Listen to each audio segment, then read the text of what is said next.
그때 베드로가 사방으로 두루 다니다가 룻다에 있는 성도들에게도 내려갔더니 거기서 애니아라 하는 사람을 만나매 그는 중풍병으로 침상에 누운 지 8배라. 베드로가 이르되 애니아야, 예수 그리스도께서 너를 낫게 하시니 일어나 네 자리를 정돈하라 한데 곧 일어나니 룻다와 사론에 사는 사람들이 다 그를 보고 주께로 돌아오니라. 요바에 다비다라 하는 여 제자가 있으니 그 이름을 번역하면 도르가라. 선행과 구제하는 일이 심히 많더니 그때 병들어 죽음에 시체를 씻어 다락에 놓이니라. 룻다가 요바에서 가까운지라. 제자들이 베드로가 거기 있음을 듣고 두 사람을 보내어 지체 말고 와달라고 간청하여 베드로가 일어나 그들과 함께 가서 이르매 그들이 데리고 다락방에 올라가니 모든 과부가 베드로 곁에 서서 울며 도르가가 그들과 함께 있을 때에 지은 속옷과 겉옷을 다 내보이거늘 베드로가 사람을 다 내보내고 무릎을 꿇고 기도하고 돌이켜 시체를 향하여 이르되 다비다야 일어나라 하니 그가 눈을 떠 베드로를 보고 일어나 앉는지라. 베드로가 손을 내밀어 일으키고 성도들과 과부들을 불러들여 그가 살아난 것을 보이니 온 요빠 사람이 알고 많은 사람이 주를 믿더라. 베드로가 요빠의 여러 날에 있어 시몬이라는 무두장이의 집에 머무니라. 하나님의 말씀입니다. 하나님께 감사합니다. 네, 주 앞에 예배로 모이신 여러분 각각에게 우리 주 예수 그리스도의 은혜와 평강이 풍성히 임할 때 여러분 믿음 가운데 좋게 누리시기를 주의 이름으로 축복합니다.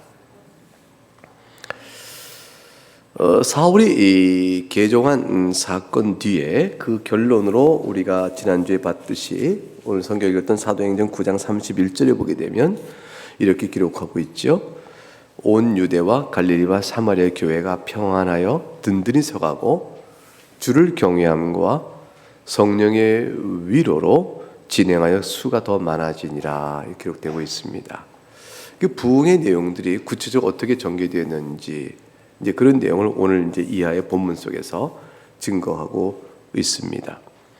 사울이 개종한 것은 그리스도인 이해가 달라졌기 때문입니다. 예수님에 대한 생각이 바뀐 거죠. 예수님에 대한 고백이 너무너무 바뀌었습니다. 예수님은 하나님을 모독하는 자였다는 사울의 이전 주장이 완전히 극과 극으로 바뀌어서서 예수님은 하나님의 아들이시오, 또한 예수님은 그리스도이십니다라고 고백하게 된 것입니다. 다시 말하면 예수님은 하나님의 아들이시오라는 것은 예수님은 어떤 분이시냐라는 것에 대한 이해가 바뀐 거고, 예수님은 그리스도시오라는 것은 예수님이 어떤 일을 하셨느냐를 바로 알게 됐다는 것입니다.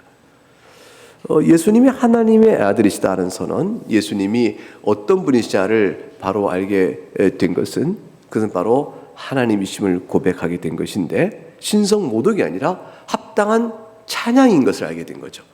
예수님이 하나님이시다, 나와 하나님은 하나다라는 말이 이게 찬양받아야 될 예수님 말씀이구나를 알게 된 거예요. 요한복음 1장 1절과 3절에 나온 말씀, 태초에 말씀이 계시니라, 이 말씀이 하나님과 함께 계셨으니 이 말씀은 곧 하나님이시니라, 그게 되어 있습니다. 그가 태초에 하나님과 함께 계셨고 만물이 그로 말미암아 지은 바 되었으니 지은 것이 하나도 그가 없이는 된 것이 없느니라 하셨던 말씀이 바로 실로 그러하다는 걸 알게 된 거예요. 그 하나님께서 사람으로 오셨구나, 그걸 알게 된 겁니다. 요한복음 1장 14절, 말씀이 육신이 되어 우리 가운데 거하시며 우리가 그의 영광을 보니 아버지의 독생자의 영광이요 은혜와 진리가 충만하였더라. 그걸 알게 된 거예요. 눈앞에 있는 생생한 예수라는 그 사람이 자기와 같은 사람의 존재가 아니요, 하나님께서 사람이 되신구나, 그가 바로 하나님의 아들이시구나를 고백하게 된 거죠. 그 존재에 대한 이해가 완전히 바뀌었어요. 그러니 신성 모독이겠어요? 예수님이 나와 아버지는 하나다는 말씀, 너희가 나를 보았으니 아버지를 보았도다, 아무도 아버지를 본 자가 없으되 나를 본 자가 아버지를 보았다라고 말씀하는 것이 신성 모독이 아니라 이게 합당한 존귀와 찬송을 받을 바로 그 선언이구나를 알게 된 겁니다. 여러분, 이것은 세상에서 멸시와 조롱을 받을 만한 것이었거든요. 지금도 우리가 역사적으로 예수란 인간이 살았다는 것은 나도 인정해 라는 사람이 혹 있다 할지라도 말이죠. 그분이 하나님이시야 그러면 허허 그럴 거예요. 우리는 그걸 믿는 사람입니다. 근데 두 번째로 사도 바울이 믿었던 것, 예수님이 어떤 일을 하신 분인지를 바로 보게 된 거죠. 예수님이 그리스도라는 걸 알게 됐어요. 이것은 우리가 성탄 주일, 지난 주일과 그 다음에 또 성탄 설교를 통해서 25일 날 모여 예배할 때 설교를 통해서 잘 드러나 보았습니다. 마태복음 1장 21절에 아들을 낳으리니 그 이름을 예수라라고 했어요. 까닭은 그가 저희 백성을 죄에서 구원할 자라 했어요. 죄에서 구원할 자다. 그리스도라는 것은 죄에서 구원하시는 분이시구나.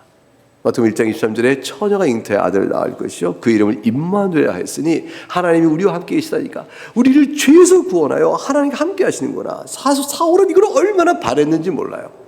그런 유대인의 종교적 경건 속에서 하나님 우리와 함께 계실 거라고 믿었는데 자신이 예수를 박해하면서 하나님의 저주받은 죄 중에 있다는 사실을 알게 된 거죠. 신성 모독은 자신의 땅을 알게 된 거예요.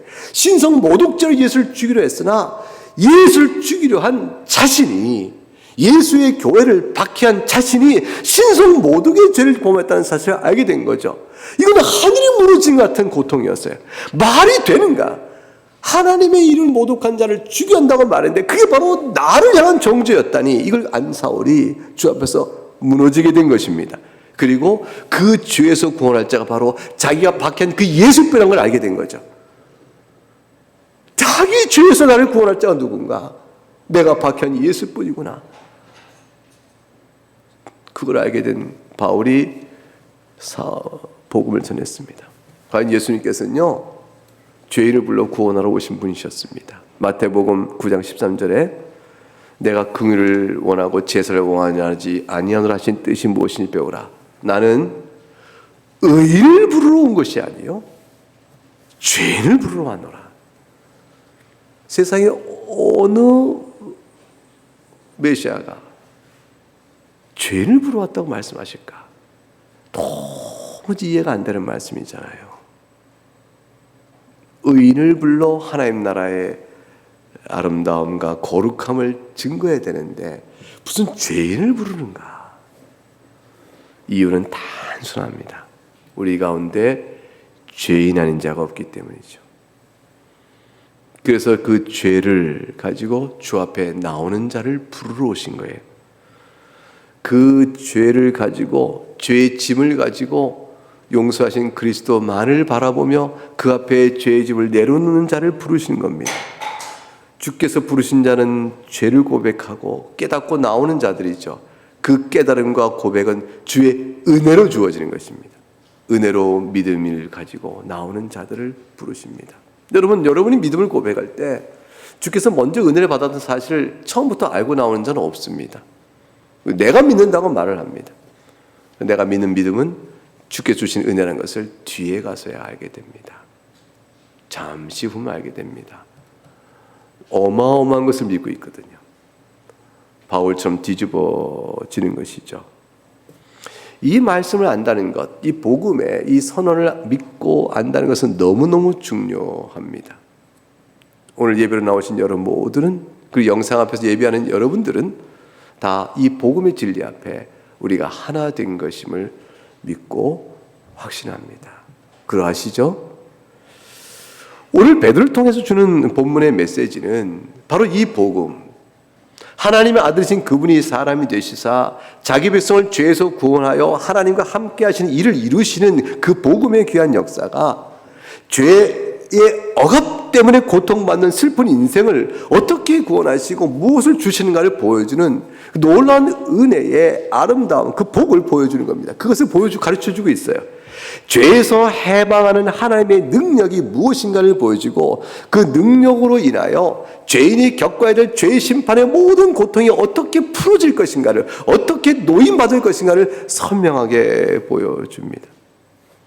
여러분, 우리가 죄 때문에 당하는 고통이 무엇일까요? 아담과 하와 이후에 우리의 조상들의 죄로 인하여 이 인생을 살면서 우리가 예수 믿고 구원받지만 이 세상이 전부 고통받는 그 모든 죄의 억압과 아픔이 뭘까요? 도대체 그게 뭘까요? 여러분, 이건 이미 지난번 성탄 설교 때부터 설명드린 바 있는 요한계시록 21장 3, 4절에 나온 내용을 비추어 거꾸로 볼 수가 있습니다.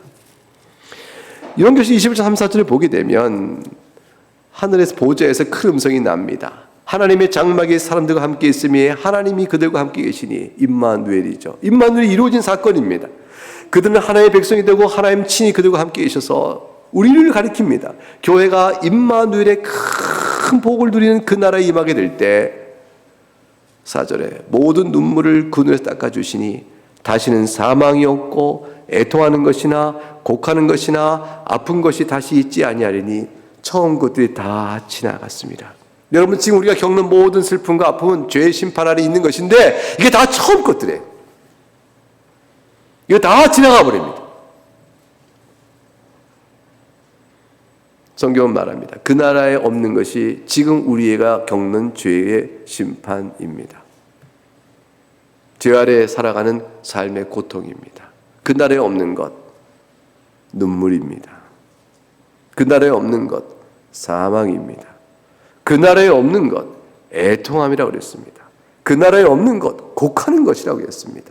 그 나라에 없는 것, 아픈 것이라고 했습니다. 이런 모든 것들이 그리스도 안에서 다 해결된 것입니다. 다 지워져 버린 것이에요. 그리스도 안에서는 이런 것들이 존재할 수가 없습니다. 이것은 뭘 의미하냐면, 여러분이 인생 중에 겪는 어떤 눈물이 있다면 그 눈물도, 여러분이 겪는 그 아픔과 애통도, 여러분이 그래서 그 애통함과 아픔 때문에 곡하여 울어도 여러분이 그 인생 속에서 육체가 질병이 들어 괴롭고 영혼의 상처가 있어 괴롭고 심령이 찢기는 아픔이 있다 할지라도 그 어떤 것도 죄 중에 살아가는 이 인생 속에 우리가 겪는 여러 가지 일들이요, 믿는 자라도 겪게 되는 일의 양상인데, 이 모든 것들이 복음을 믿는 자에게 약속된 바가 있으니 다 지워진다는 것입니다. 그 해방된 약속을 이미 받고 있고 완성되게 누릴 것입니다. 그 완성된 그 날의 이 약속에 비추어서 성도에게는 오늘 인생을 살아간다는 데 어떤 놀라운 은혜가 주어지냐면, 그 약속된 완성의 날을 바라보니까 지금 내가 겪는 어떤 슬픔도, 어떤 애통도, 어떤 곡함도, 어떤 아픔도, 더 나아가 죽음마저도 감당할 힘이 생기는 거예요. 복음 안에서. 그래서 하나님과 그리스도의 약속을 소망된 그리스도 안에서 나의 눈물을 다시 바라보니까 눈물을 훔칠 수가 있게 되는 거예요. 내가 애통을 다시 주의 안목과 그리스도의 십자가와 부활의 영광 안에서 다시 바라보니까 애통을 그칠 수가 있는 겁니다. 그 곡하던 울음소리를 멈출 수가 있게 되어진 거예요. 그리고 죽어도 산다, 이거를 믿게 된 겁니다. 죽음이 나를 지배하지 못합니다. 삶의 변화가 나타나는 거죠. 이걸 밀어내고 내 마음에 평안이 찾아오게 되어집니다. 오직 세상이 주는 평안이 아니에요.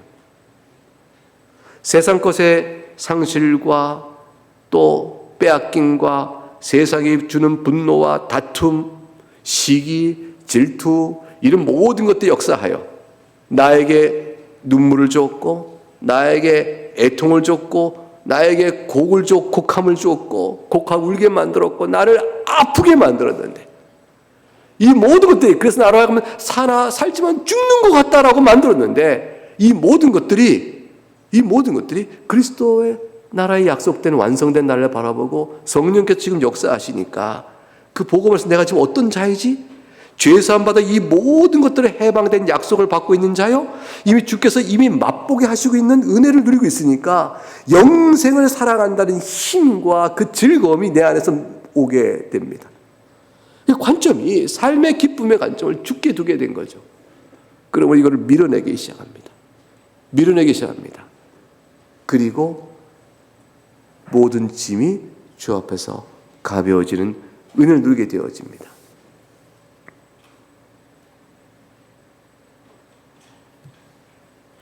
이것이 성도가 이 땅에 살면서 누리게 되는 하나님 나라의 현재입니다. 이미 임한 하나님 나라를 완성되게 누릴 때까지 우리는 이 땅에 이미 임한 하나님 나라를 완성한 것처럼 누리지 못하지만, 그러나 이미 이곳에서도 맛보며 살아가게 되어집니다. 죽음에 이르는 병을, 육체가 죽어야 될 병이 이르렀을 때 하나님 불러가시는 병은 기도로 낫지 못합니다. 주께서 그렇게 불러가시기로 하신 것이기 때문에 그렇습니다. 살아가는 동안에도 주께서 그 병으로 인해서 우리로 하여금 하나님 앞에서 겸손하고 엎드리고 기도케 하실 섭리가 있으면 그 병을 겪게 하십니다. 그리고 그 병과 싸워가며 낫는 일을 위하여 주 앞에 매달리게 하고 또 낫기도 하고 질병의 흔적과 그 징조를 오랫동안 가지고 살아야 하기도 합니다. 그럴 때 우리는 분명히 아는 겁니다. 육체가 곤고하고 아프니 내가 무엇을 소망을 받았고 예수 안에 이루어질 그 나라, 그때는 아픈 것이 없다 했는데 약속된 그 날을 바라보며 내가 주 안에 용서받은 자 하나님 자녀라는 사실 앞에서 주여 도와주세요, 견딜 힘 주세요라고 기도하게 되어지는 거죠. 그래서 예수만이 더 살아나는 것입니다. 예수의 소망이 더 살아나는 것이에요.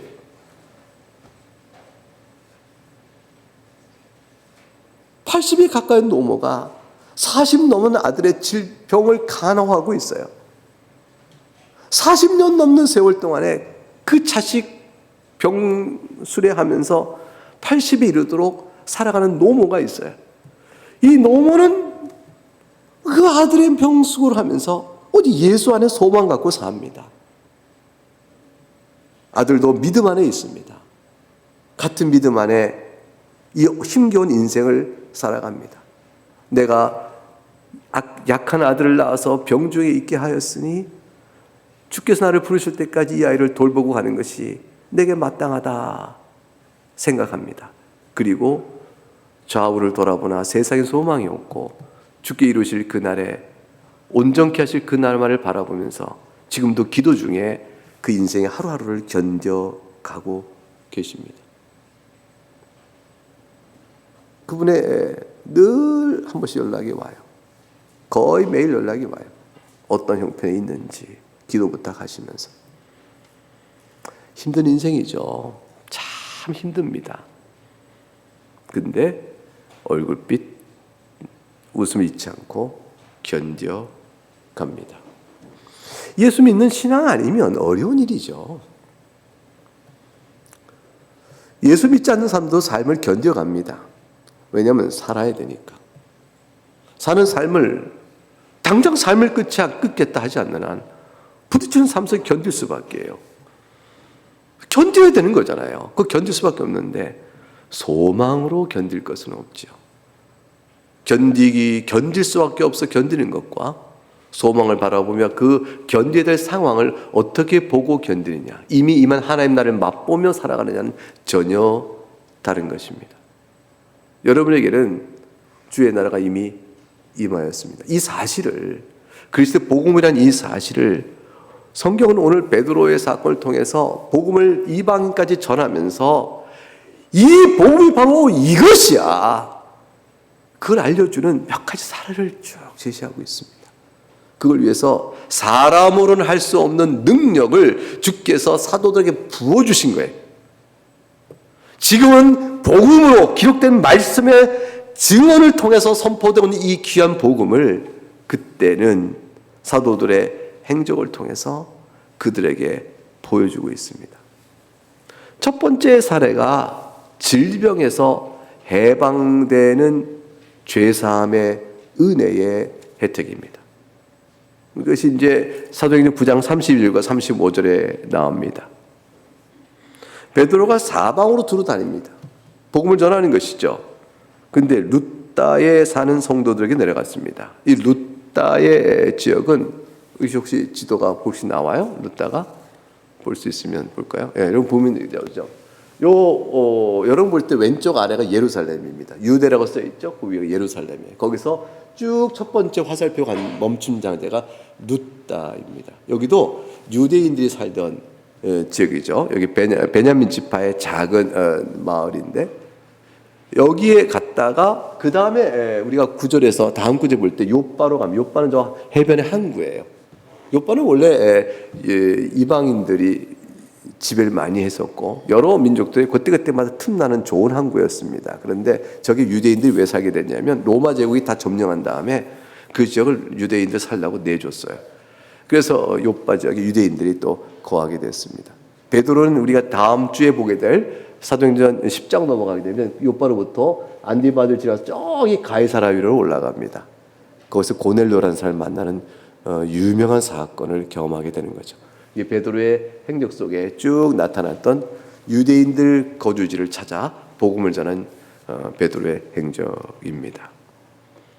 근데 그곳에 갔는데 애니아라는 사람을 만납니다. 애니아는 그리스어인데, 즉 헬라어라고 그러죠. 그리스어인데 남자 이름입니다. 흔한 이름이라고 그래요. 이게 병훈은 아닌 것 같아요. 제 이름은 그렇게 흔하지 않죠. 근데 제일 흔한 이름이 철수? 뭘까요? 교과서에 나오니까. 그다음에 영희? 철수와 영희. 영희가 또 우리 교회에 있네요. 흔하긴 흔하네요. 아닌가요? 근데 조기용 장로님은 왜 조철수가 아니에요? 철수와 영희 제일 흔한가요? 애니아는 이제 남자의 흔한 이름입니다. 근데 얼마나 슬퍼요. 중풍병으로 8째 해 누워있다 했습니다. 어른이죠. 근데 중풍병이 든 겁니다. 8년 동안 긴 세월이죠. 그러니까 자기의 개인 처리를 못합니다. 누가 도와줘야 되는 것이죠. 그러니까 등짝은 등창이 생길 거고요. 그 삶이 굉장히 어렵고 낙심과 절망과 슬픔과 비참함이 있는 겁니다. 영혼도 시들어가겠죠. 그 수발을 옆에서 판료를 한 사람 누가 했을까? 그들의 수고는 얼마나 컸을까? 이것들을 짐작할 수 있죠. 주변에 보게 되면 이보다 긴 세월을 그걸 수발한 분들도 가족들도 있잖아요. 가족들의 삶도 어렵습니다. 자, 어떤 상황을 설명해요? 죄 아래 살아가는 인생의 곤고함, 그걸 한 단면에 보여준 자리입니다.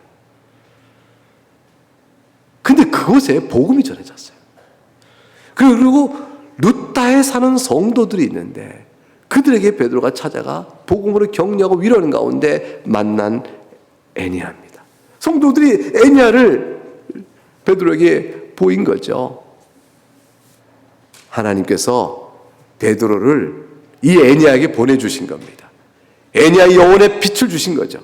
애니아가 육체는 곤고하고 슬프고 그런 절망 속에 있고 소망이 안 보이는 삶을 살다가 그 어느 때 얼마나 더 살다가 세상은 끝날지 모르지만 애니아야, 너는 내게 붙어있는 인생이요, 내가 너를 기억하며 너에게 다시는 질병 없는 영원한 생명을 내가 주노마. 애니아에게 소망의 빛을 하나님이 주시기 위해서 베드로를 보내신 겁니다. 그리고 그대에게 증거로 그를 낫게 해준 역사를 베푸십니다.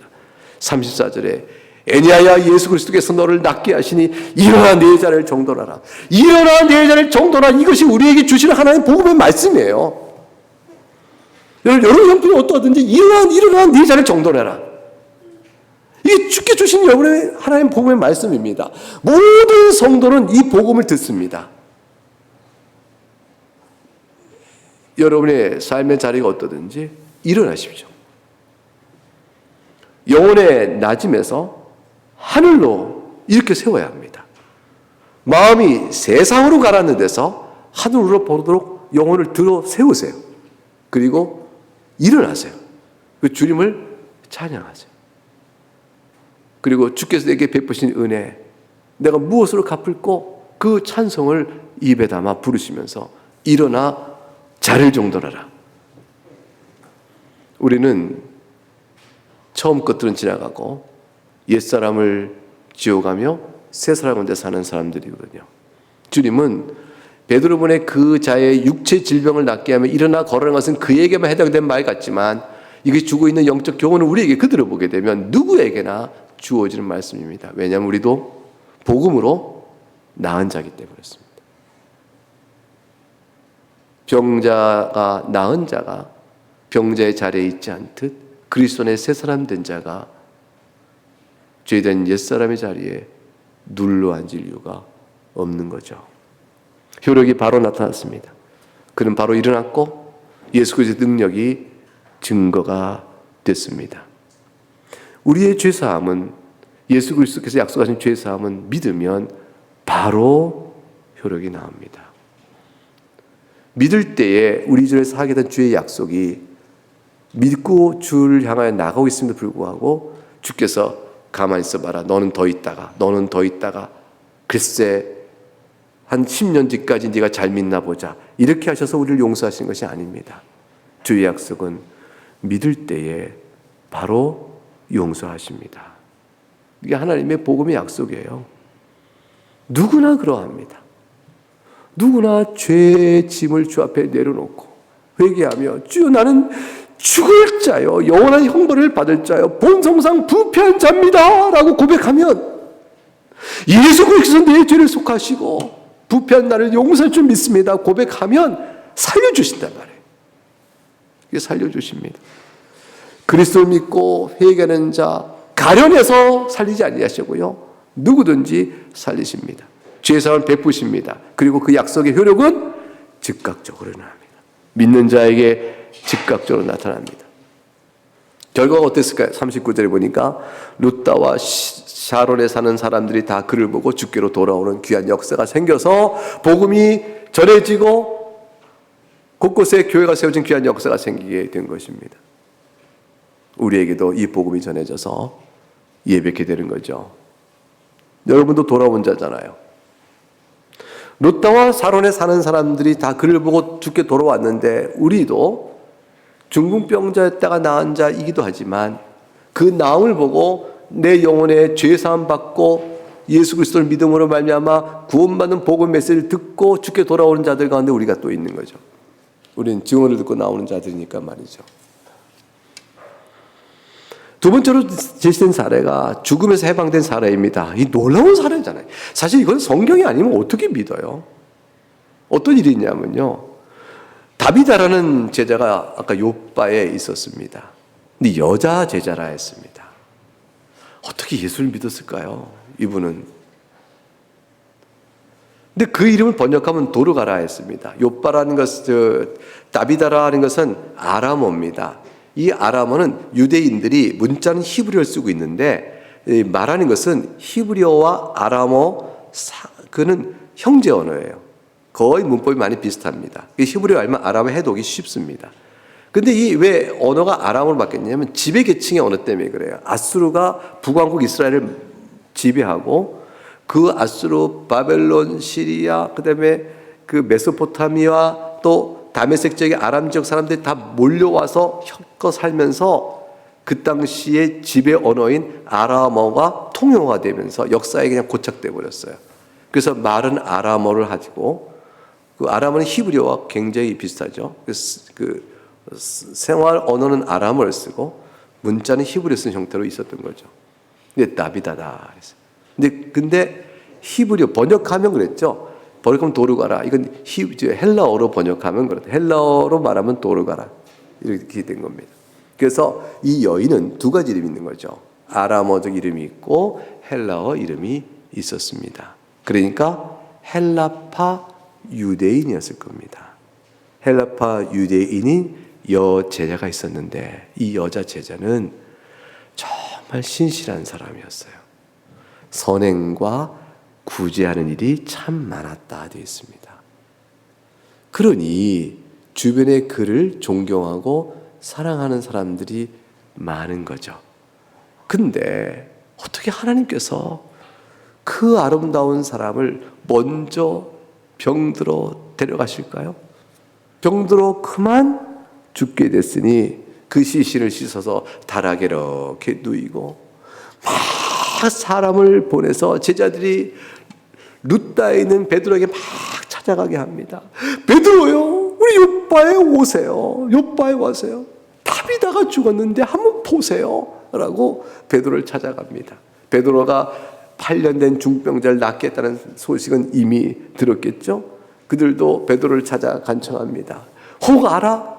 베드로께서 기도하면 주께서 들으시고 어떤 놀라운 이적을 베푸실지. 예수님 생전에 나사로도 살았잖아. 그런 일이 있었잖아. 넉넉히 살릴 자를 살리시거든. 혹시 알아? 그리고 베드로를 찾아간 거죠. 복음의 능력이요, 사도를 통해 일하시는 구원의 능력을 믿은 겁니다. 과연 다 왔더니 모든 과부들이, 많은 과부들이 베드로를 찾아서 슬퍼 울면서 다비다의 생전에 했던 선행의 증거들인 겉옷과 속옷을 다 내보입니다. 이걸 다 지어서 우리에게 나누어 줬어요. 그의 선행과 구제를 말로 할 수 없어요. 우리가 그의 사랑을 입었어요. 이렇게 말했습니다. 사랑하는 교회 여러분, 소외는 스스로 이룹니다. 다른 이들이 왜 나를 안 찾을까? 그것은 찾을 만한 사랑을 내가 나누지 않아서 그렇습니다. 어떤 이는 다른 사람들의 사랑을 받습니다. 저보다 내가 못한 게 없는데 왜 그럴까? 저는 그 경험을 한 적이 있어요. 왜 그럴까 했더니 제가 얼마나 놀랐는지 몰라요. 그 친구가 내가 볼 때 의아하게 나에게 더 큰 반가운 인사를 할 줄 알았던 친구가 다른 친구에게 더 반갑게 하는 거예요. 그래서 제가 저 친구가 왜 나한테 더 반갑게 안 해? 했는데 그 반갑게 인사받은 친구가 인사한 친구에게 뭐 행해준 착한 일이 참 많았어요. 나는 그냥 친구로 잘 지냈을 뿐이고 그 친구는 그 친구를 위해서 도운 일이 참 많았습니다. 오래간만에 만났을 때 대하는 눈길이 다하는 거죠. 여러분, 성도의 교제가 있어요. 우리 가운데 교통이 있을 때 서로 간에 돌아보고 연락해보고 또 기도하고 또 나눔과 사귐의 성도의 교통 속에 마음 열어 참여하고 그리하여 서로 형편을 이해하고 나눌 때에 그 사랑의 기억들이 하나씩 형성되게 됩니다. 사건이 생기는 거죠. 그분을 기억하면 나 그때 일이 생각나. 그분이 기억하면 그때 나한테 이렇게 기도해줬어. 그때 그분이 나에게 이런 말도 해줬지. 그때 그분이 나에게 손에 뭐 한번 쥐어주기도 했어. 이 모든 것들이 다 기억나는 거죠. 그래서 그분의 죽음을 그의 무덤 앞에서 선행과 구제에 힘쓴 다비다 이듯이 내게 받은 그 사랑을 고백하게 되고 그것이 큰 연결되어 가는 것이죠. 여러분, 그것이 사랑의 나눔이고 그럴 때에 많은 사람들이 서로 교통이 있으면 자기가 소외되지 않습니다. 대개 소외는 스스로 만듭니다. 다비다는 그런 의미에서 성도의 교통에 넉넉한 덕을 베풀었고 많은 과부들이 그 증거를 보였습니다. 베드로가 사람 다 내버리고 무릎 꿇고 기도합니다. 기도하지 않을 수가 없는 거죠. 그 기도는 뭘 의미해요? 자기 능력이 아니에요. 예수 그리스도에서 사도들에게 능력을 주셨습니다. 복음을 전하고 가서 표적과 기사를 행하라. 제자 파송할 때 능력 줬습니다. 그러나 그 모든 능력은 그들 자신의 고유의 것도 아니요, 임의로 사용할 것도 아니요, 오직 주께서 주의 뜻 가운데 기도 가운데 응답하시고 사용할 내용으로 주셨죠. 베드로는 주의 도우심을 구했습니다. 그리고 손을 내밀어 과연 이끌어서 일어나라 그랬어요. 다비다 일어나라.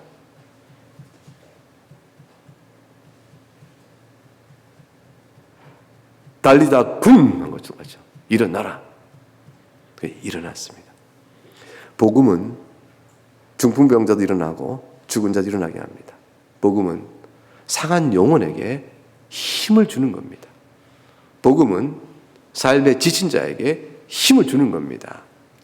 복음은 육체 질병 가운데 낙심한 자에게 일어나라고 말합니다.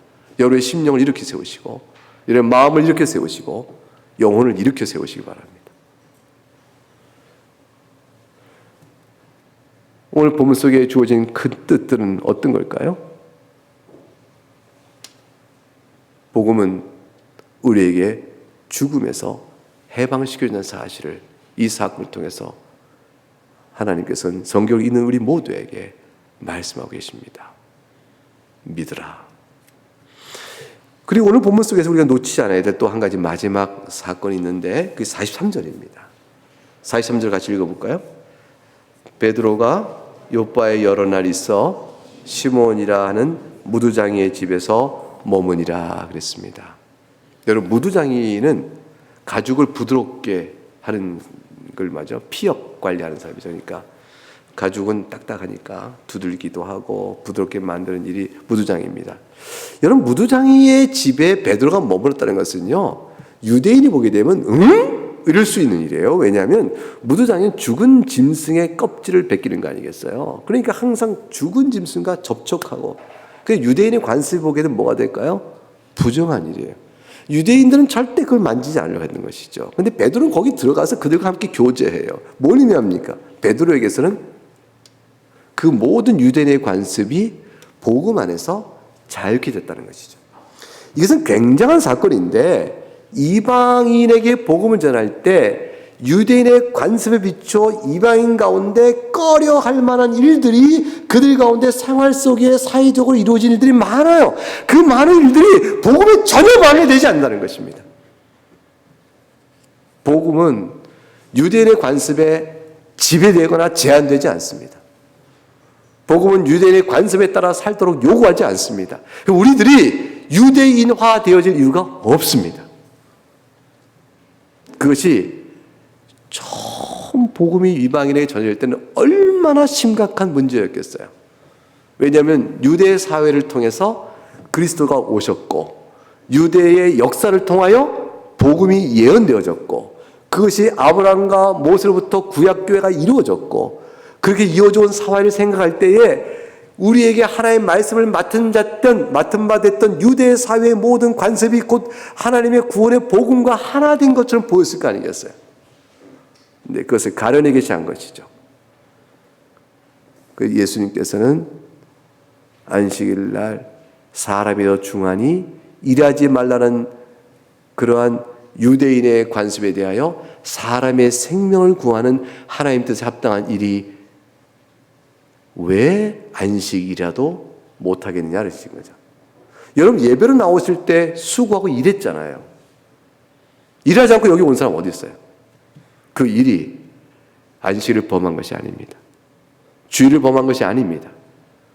하나님께 예배하러 오는 그 걸음의 노동은 주께서 보실 때 생명 살리는 일이요 안식일에 합당한 노동인 것이죠. 예배의 수고와 일은 전부 주일에 합당한 일들인 것이에요. 유대인의 관습은 그것조차 못했던 거죠.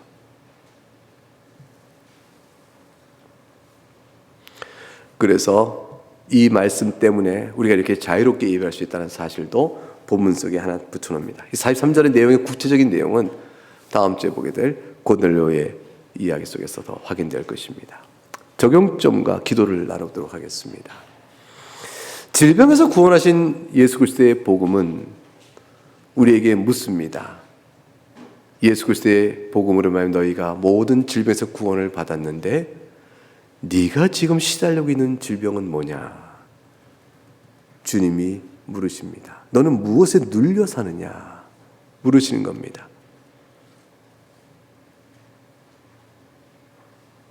여러분이 겪고 있는 죄 아래 사는 인생으로서 겪는 다양한 눈물이나 질병이나 아픔, 혹은 다른 이로 인한 것이든, 혹은 여러분 자신의 죄성의 흔적 때문에 중생자이지만 죄의 흔적으로 인해서 영원히 겪는 영혼의 아픔이나 질병은 무엇이냐? 여러분이 육체로 겪고 있는 질병은 무엇이며 영혼과 심령이 겪고 있는 스스로 아는 질병들이 있어요. 그것은 죄와 맞물린 작용들의 역사가 나타납니다. 영혼의 질병이 그냥 질병이 어디 있어요?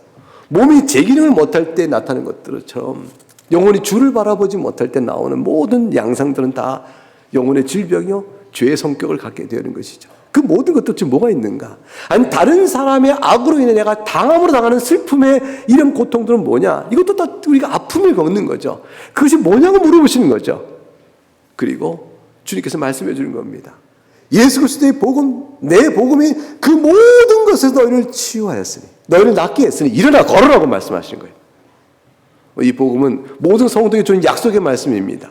오늘 예수 믿고 살아가는 우리 인생이 왜 힘있고 우리가 왜 예수 믿는 것이 왜 인생 중에 살아갈 소망이 되는가를 보여주는 약 말씀이에요. 이 말씀 적용하십시오. 이 말씀을 믿고 기도하세요. 마음을 열고 이 말씀 앞에서 주여 내가 일어나겠나이다 말씀하세요. 여러분 눌리지 않습니다. 변화가 됩니다. 살아날 수 있습니다. 여러분 하나님의 자녀이시거든요. 여러분 하나님 받으시거든요. 하나님의 사랑 앞에 엎드려서 그의 긍휼하심과 전능하신 능력의 도움을 간절히 구하시면 됩니다. 두 번째 사례 속에서 죽음에서 구원하신 주님의 복음은 우리에게 무엇을 말씀해주고 기도하라 말씀하십니까? 그건 자부심입니다. 여러분이 예수 그리스도를 믿어 영생을 소유한 하나님의 자녀라는 사실을 기억하라는 것입니다. 세상이 가장 절망으로 만든 것은 모든 건 다 죽음이에요. 죽음에 삼켜버리니까 세상의 자랑도 헛것이요, 지혜자도 헛것이요, 미련자도 헛것이 되고 맙니다. 그러나 영생을 소유한 우리들에게는 살아가는 것이 새롭게 의미가 달라질 수 있는 것이죠. 예수님께서 기가 막힌 말씀을 우리에게 주셨잖아요. 여러분 이 말씀 믿으십니까? 요한복음 11장 25절과 26절 나는 부활이요 생명이다 그러셨어요. 나를 믿는 자는 죽어도 산다고 말씀하셨어요. 그 무릇 살아서 나를 믿는 자는 영원히 죽지 않는다 그러셨습니다. 여러분 살아서 믿은 여러분 영원히 죽지 않습니다. 예수님의 부활과 생명을 믿으시기 때문입니다. 이 땅 살면서 낙원에 이를 때가 되는 그때는 여러분의 죽은 인생이라는 걸 말하는 것이 아니요 산 인생으로 주 앞에 이르는 변화의 과정일 뿐입니다. 그러므로 여러분의 인생이 어떠하든지 삶의 자리가 어떠든지 가슴을 쫙 피라는 것입니다. 가슴을 쫙 피고 그래 내가 이 생 때문에 너무 불행해하고 낙심하고 불편해하지 말고 아쉽고 안타깝고 속상한 일이 있고 괴로운 일이 있다 할지라도 힘을 낸다. 주 안에서 영원한 생명 받고 내 질병을 치유하신 주의 은혜가 나에게 선포되고 있다. 그것이 내가 믿는 예수의 복음이라.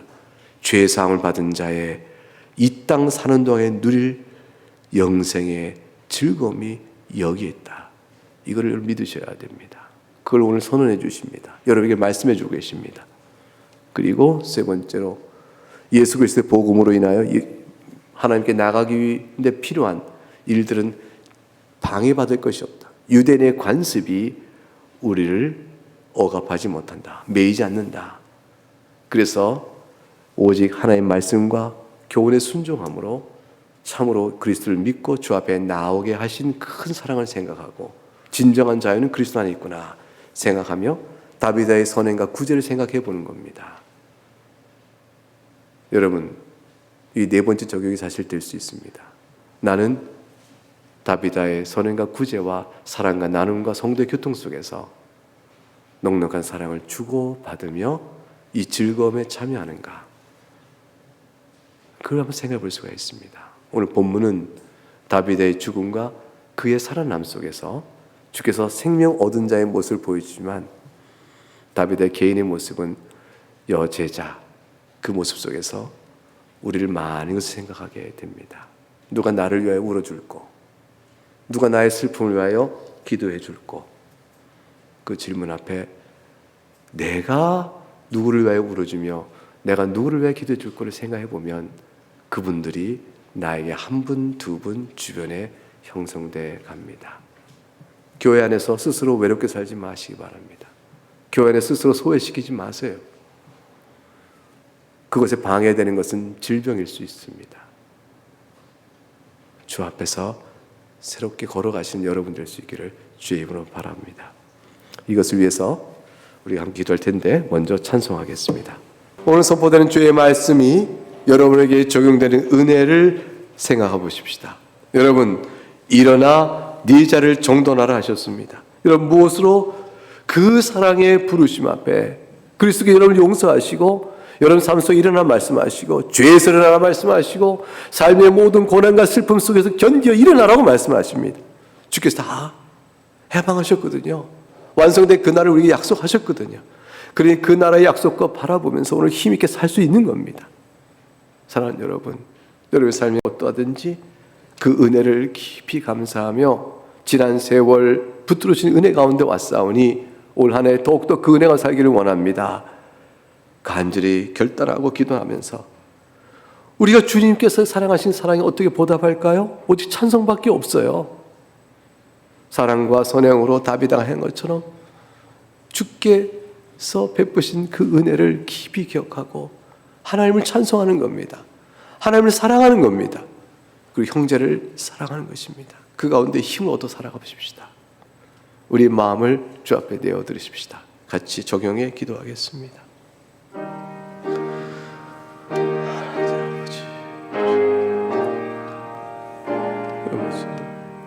힘을 주시니 감사. 하나님을 찬송합니다. 그러신 주님을 영토로 바라겠습니다. 하나님 주님을 찬송. 아버지 원하는 이 은혜가 필요하라. 오직 주의 은혜뿐이오니 그 사랑뿐이오니 주 성령을 주옵소서. 우리가 가나 주께서 서로 지켜주셨고 삶의 어려움과 공고와 위기와 모든 삶 속에서 주님 붙들어주셨고 노력과 수고의 열매도 보게 하셨으며 그래서 하루하셨습니다. 의미 없는 인생이요, 고단한 인생이요, 연약한 인생이요, 허물진 인생 같지만 주께서 붙들어주셨습니다. 하나님 아버지 주여 감사합니다. 정도나 일어나라 하셨사오니 주여 우리가 힘있게 일어납니다. 아버지 불안케 하시고 주저앉지 않게 하시고 기도를 힘있게 나가시되 주여 도와주시옵소서. 귀한 사랑에 주님 감사 찬송합니다. 아버지 주여 감사합니다. 예수님 감사합니다. 아멘.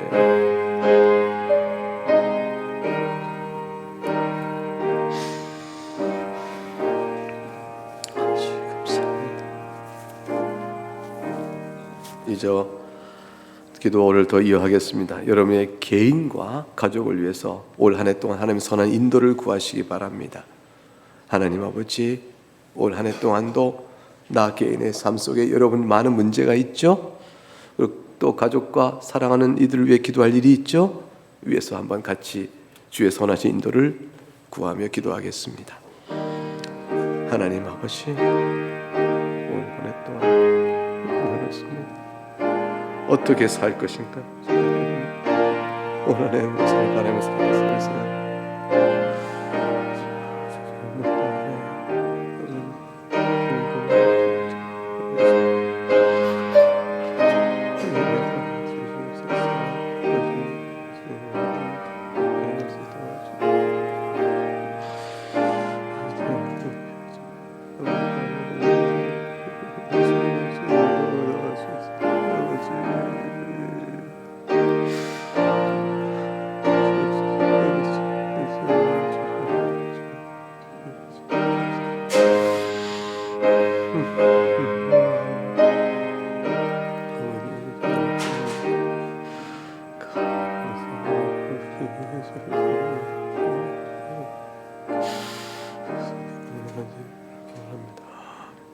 교회를 위해서 한 가지만 더 기도하십시다. 오늘 2022년에 나그네 교회가 주 앞에서 선한 예배를 드리고 선한 영적인 역사가 이루어지며 하나님 기뻐하실 일들이 교회 안에 가득하고 속한 지체들이 서로 교통하는 가운데 힘을 얻어가는 귀한 역사가 있도록, 그리고 오늘 세워지는 모든 재직들과 동시에 각 부서장들과 책임 맡은 교사들과 모든 수고하는 자들이 세워질 터인데 그들의 모든 수고가 아름답게 드리워지도록, 그리고 하나님 기뻐하신 아름다운 영적 사역의 열매가 있도록, 또 올해 계획되고 기도하고 있는 직분자 권사님과 또한 집사님의 선출과 관계된 일도 선히 인도하시옵소서. 올 한 해를 생각하며 교회를 주님 붙들어 주옵소서. 함께 한 번 더 기도하겠습니다. 하나님 아버지, 나그네 교회를 사랑하시고 떠오시니 교회가 시험과 어려움 없이 올 한 해도 예배가 주님 앞에서 이루어지며 귀한 말씀 사역의 선이 이루어지며 우리 모든 모임 가운데서 아름답게 빌어주시기를 원합니다.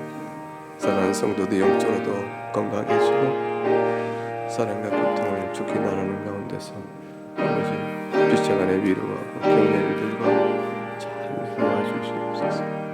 아버지 주여 하나님 아버지